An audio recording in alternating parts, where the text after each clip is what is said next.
สวัสดีครับท่านผู้ฟังที่เคารพทุกท่าน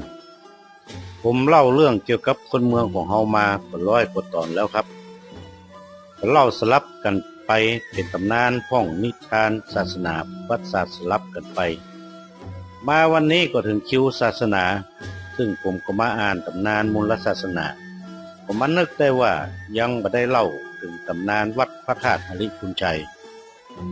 วันนี้ก็เป็นโอกาสอันดีที่ผมจะได้เล่าถึงความเป็นมาของพระธาตุหริพุนชัยให้ท่านฟัง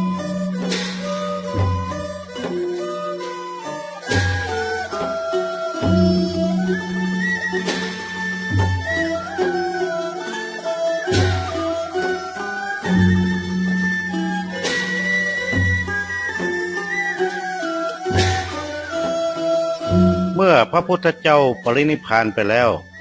1,008 ปีพญาอาทิตยราชได้ปกครองเมืองหริพุนชัยพญากับมเหสีก็มีใจใฝ่ต่างศาสนายิ่งนัก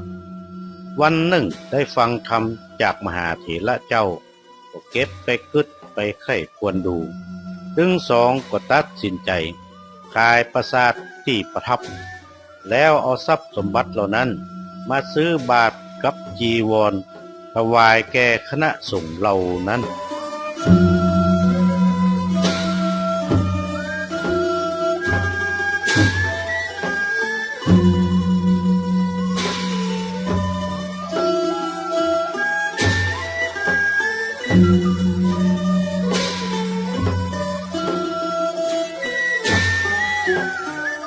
ต่อมาพระองค์ก็สร้างเรือนหลวงที่ประทับแห่งใหม่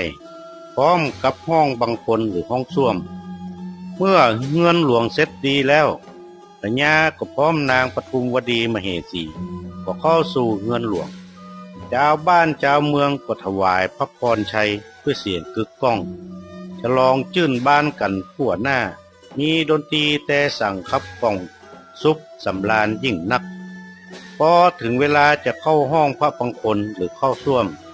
เทวดารักษาแม่ธรณีที่ประดิษฐานของพระบรมธาตุพันจะอั้นก็ทรงสัญญาให้กาอันเป็นลานของพญากาเผือกที่บินอยู่บนฟ้าฮือหูทันที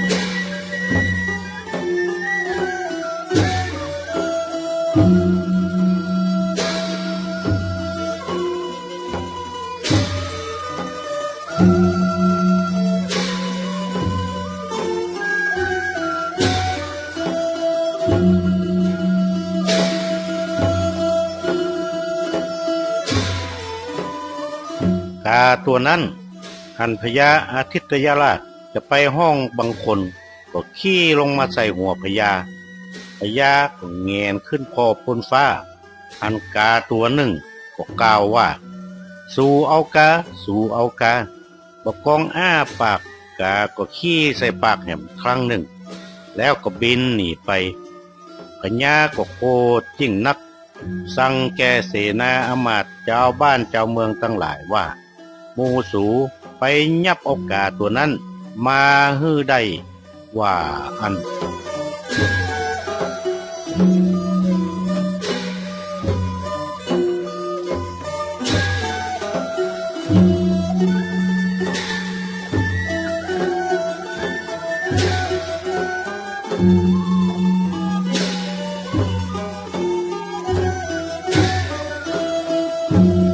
ชาวบ้านชาวเมืองก็แบ่งกระตั้มกับดักไว้ทุกหลังคาเฮือนกาตัวนั้นก็มาติดบ่วงด้วยอานุภาพของเทวดาพญาหันกาก็โกรธยิ่งนักคิดจะฆ่าเสียก็กลัวบาปเพราะรับสินมาจากมหาเถรมาแล้วจึงกล่าวกับเสนาทั้งหลายว่าสู่พอเตอะกาตัวนี้มันขี้ใส่หัวเฮาซ้ำมาขี้ใส่ปากเฮาแหมจะแยะจะใดก็มันดีมูราชมนตรีก็ว่าตั้นพญากามันทำจะจะต้องมีเหตุใหญ่แน่นอนถ้าบ่อันมันบักกล้ามาทำกับพญาหรอกว่าอันพญาก็ฮื้อโหราเข้าเฝ้าแล้วก็เล่าเหตุการณ์ฮื้อโหราฟังทุกประการ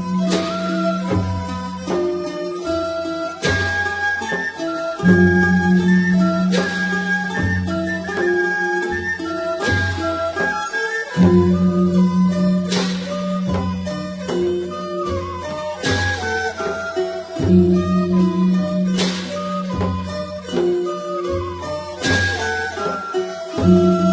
่ายโหราก็ทูลว่าขอพระองค์อย่าน้อยใจเลย ประโยชน์อันใหญ่จักบังเกิดแก่มหาราชโดยแน่แท้เมื่อพญาได้ฟังก็สั่งให้รักษากาตัวนั้นเป็นอย่างดีห้ามให้หนีไปได้เป็นอันขาดในวันหนึ่งขณะที่พญาหลับอยู่เทวดาก็มาเข้าฝันพญาในคืนนั้นบอกแก่พญาว่าถ้าใครหู้เหตุการณ์เรื่องนี้เอาละอ่อนน้อยที่เกิดใหม่ได้7 วันไปอยู่ด้วยกาถ้าแม่เข้าไปหื้อนมก็ห้ามอู้กับละอ่อนเด็ดขาดละอ่อนได้ยินเสียงกากวนก็จะอู้ภาษากาได้เป็นแน่แท้แล้วเทวดาก็หายตัวไปพญาตื่นขึ้นมาสั่งเสนาอมาตย์ทำตามกรรมเทวดาเข้าฝันทุกประการ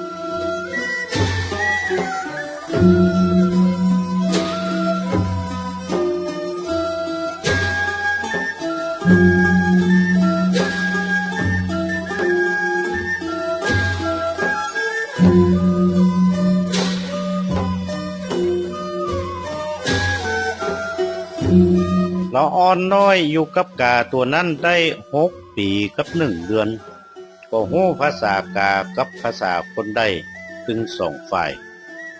พญาจึงนำกากับละอ่อนมาเลี้ยงอาหารการกินจนอิ่มหนำสำราญแล้ว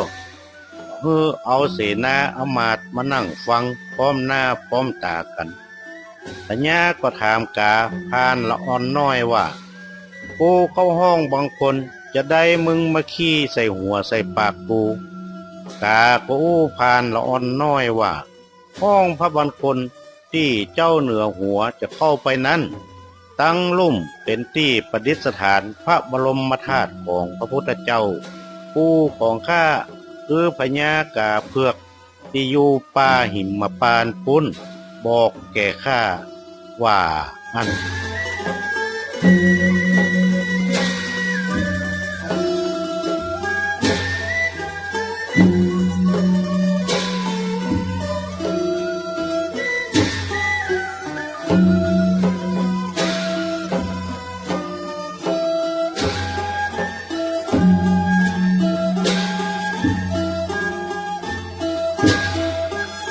กาก็กล่าวต่อว่า